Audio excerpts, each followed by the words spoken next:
have Visha Kudal, Director of Business Marketing EMEA for Pinterest, and she has a lot of experience. She worked for Google before Pinterest to work across YouTube. She was marketer at ThinkBox, and she also champions diversity and co-founded the Futures Network. In 2020, she launched Pinterest EMEA chapter of Women's At and is now executive sponsor for the group. That's not what she's going to be talking about today. She's going to be talking about Pinterest inspiration is recession-proof, but is it really? She's going to tell us her insights on the topic, and I really look forward to hearing from her. So I would love to hear from you before she comes on stage. Here she is, Visha Kudal. There you go. Thank you so much.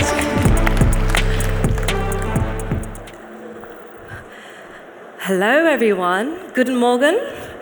I'm actually going to start with a bit of a confession and some honesty with you all today.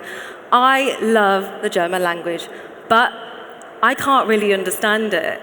And I tried to learn a few German phrases for you all today, but when my colleagues in the Pinterest DAC team heard me, they immediately said, please don't, you're getting it all wrong. So I just want to let you all know the intention was truly there.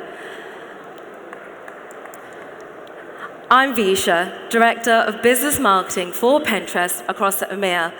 And to continue on with that theme of honesty, I'm here to tell you that your approach to marketing during a recession is almost certainly wrong. Now that's a loaded start, isn't it? 15 seconds in and I've already insulted a room full of my peers. I'm not going to make many friends today, am I? And what I say next might just make it worse. Your approach to marketing during a recession is almost certainly wrong if it's centered around the incorrect belief that your most valuable customers are spending their entire lives online or on the metaverse. The truth is, your most valuable customers aren't glued to their phones. They're not glued to the television screens either. They're not even glued to Pinterest, and we like it that way. Your most valuable customers are out. They're out taking action, and they're inspired. They're in their real gardens, in their real kitchens. They're throwing parties and finding hobbies. They're doing, making, and planning things, even more so as we emerge from the pandemic. But in a recession, it's quite easy to lose sight of that. As an industry, we get ruthless at a time when people need us to be the most inspiring. And I do understand why. When there's a downturn, there's also pressure. Pressure to prove value, pressure to find the places where people are still spending, and pressure to find the cheapest ways to build your business. And here's what classically happens at moments like this. The budgets for all the shiny new things tend to disappear first. Oh, and then we know what happens next. The marketing budgets get scaled back piece by piece, particularly the mid and upper funnel. And under all this pressure, we rush to prove our value and go straight to the quick fix, bottom of the funnel, last click metrics. And again, I get it. In a recession, we care most about efficiency. But if you're only looking at the bottom of the funnel, you're actually leaving money at the table when there's none to spare. What a platform can allow you to do matters, but so does the way it makes people feel. And as a marketer, I'd much rather invest somewhere that inspires people, that is positive, not in a platform that's designed to hook them, distract them, or addict them.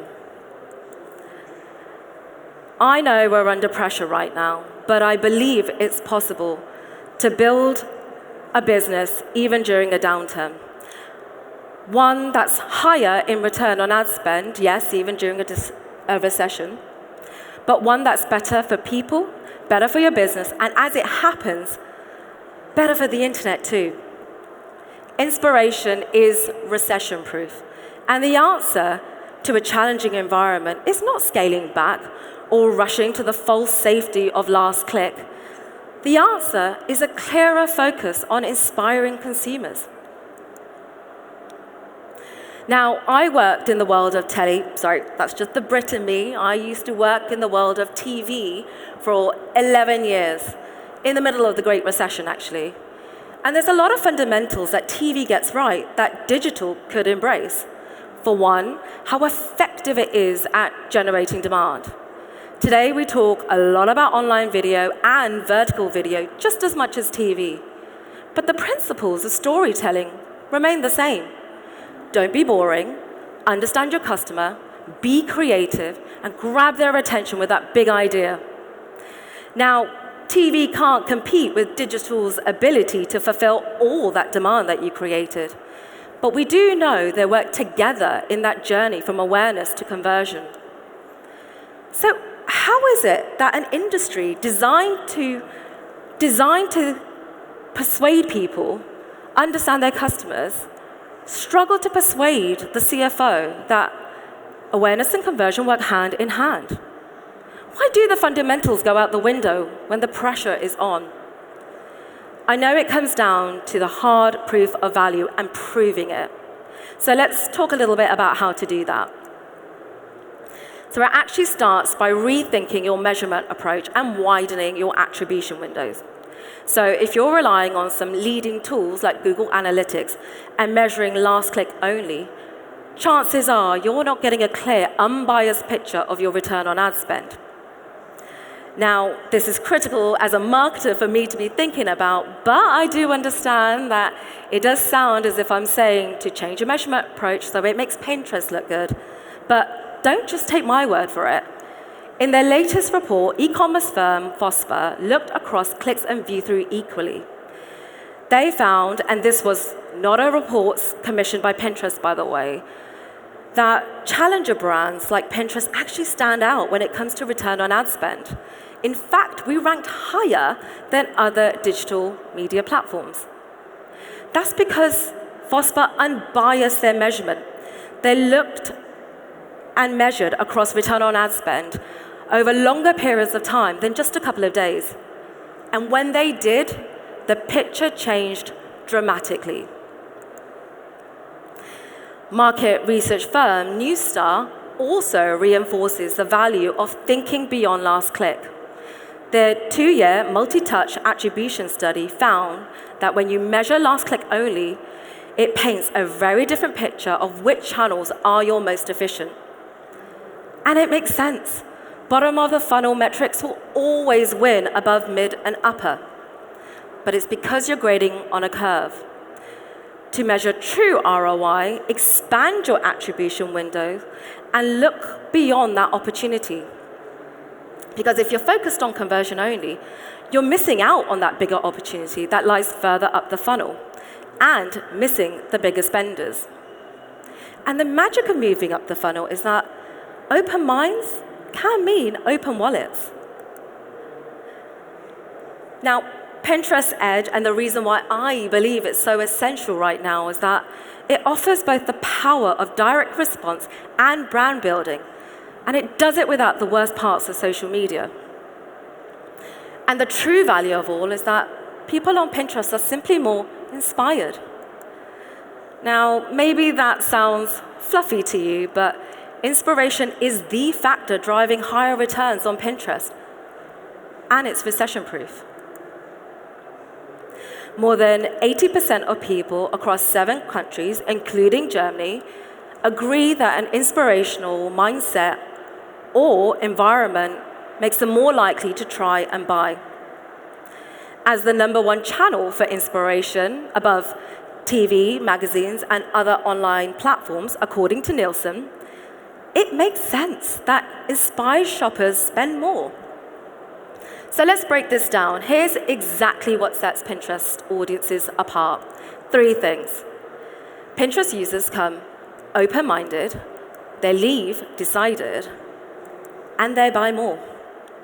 So let's dig a little bit deeper into that. So first up, Pinterest users come open-minded.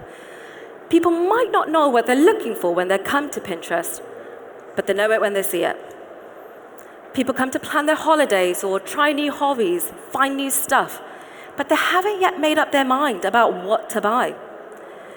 There are billions of searches that happen on Pinterest every month, and 97% of those top searches are unbranded. Unlike other platforms that merely direct existing demand, Pinterest actually generates it. So that means when shoppers come looking for the couch, they leave with the entire living room. And people want to be inspired by the ideas that they find. And when they do, there's something else that's unique to Pinterest that happens. People say pins. They build boards full of the things that they love. They curate and organize their saved content. And today, pinners have saved over 360 billion pins globally and built over 8 billion boards. And these boards, they're evergreen. People come back to them again and again. And there's a trigger moment that happens on Pinterest that takes people from inspiration to realization, actually helping them make up their mind. In fact, Pinterest drives 10 times higher branded searches off-platform. So that means while people come without a brand in mind, they leave with a decision. And we can see it in the results. Finally, we also know how people actually spend more because of the fact that when people are open-minded and less decided, they're likely to spend more. And you can see it in the results. Pinterest delivers 32% higher return on ad spend than other digital media platforms. And 32% higher returns sound pretty good to me in a recession. But take note, though, this is where your measurement is critical. 75% of conversions on Pinterest take more than 1 week. That means if you're using a tight attribution window, you'll miss these bigger spenders. By using a 7 or 14-day attribution window, for example, you'll better capture that demand generation and see the overall higher returns. So to recap that, the people that might take a little bit longer to convert also spend more money. Accounting in them for your measurement means squeezing every single dollar and pound and euro, and it also means squeezing a little bit more optimism and goodwill from your CFO.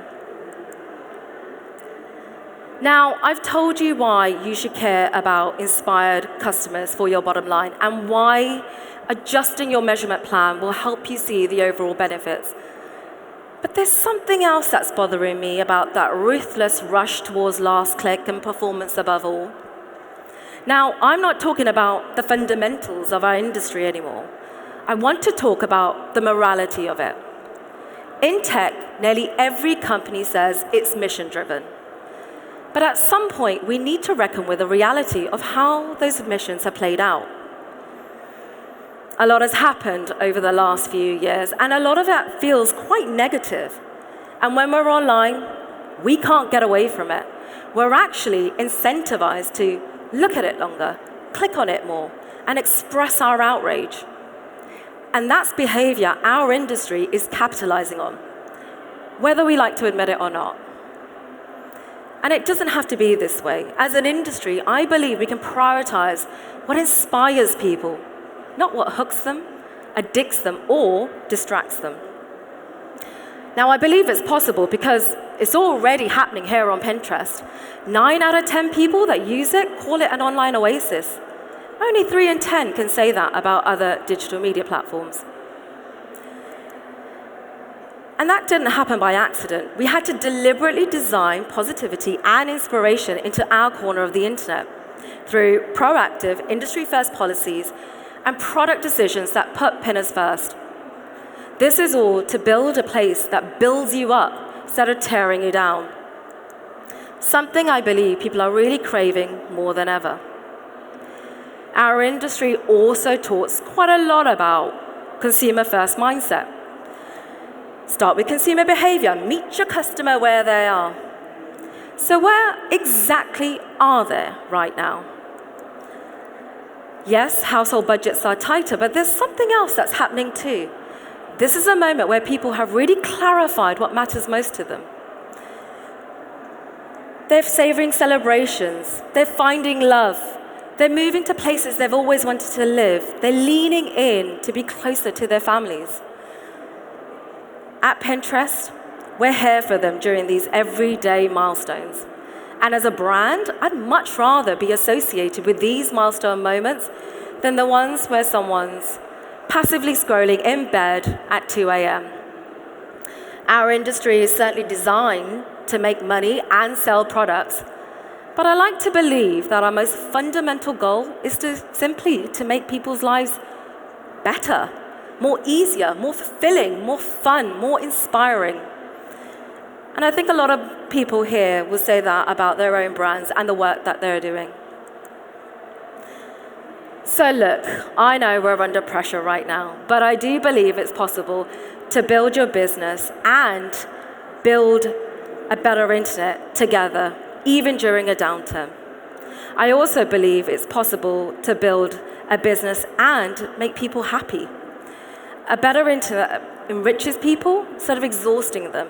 One that moves people closer to a life that they love instead of distracting them from it.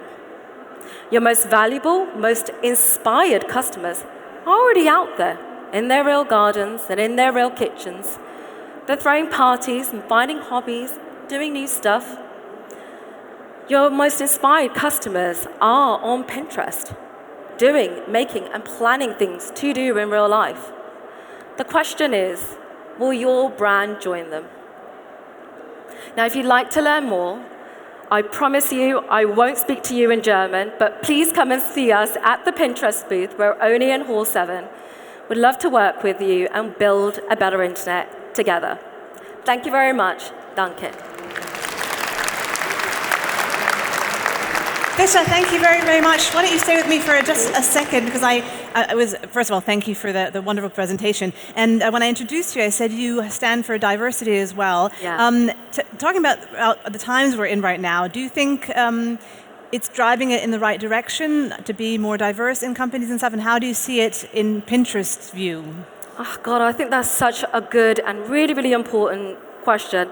I don't think we're there with diversity right now, but I think there's a lot of good body language in the industry to try and get there.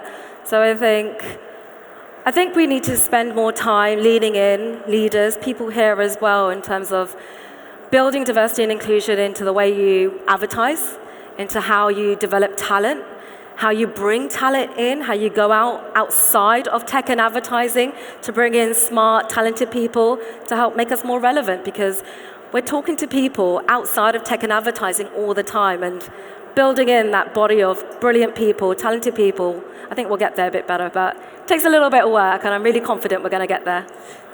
Things slowing down concerning diversity maybe are not going fast enough, but still the times are so fast-paced. Yeah. Compared to the times when you started working in this business, does everything being a bit more fast-paced make it better or more difficult than it used to be?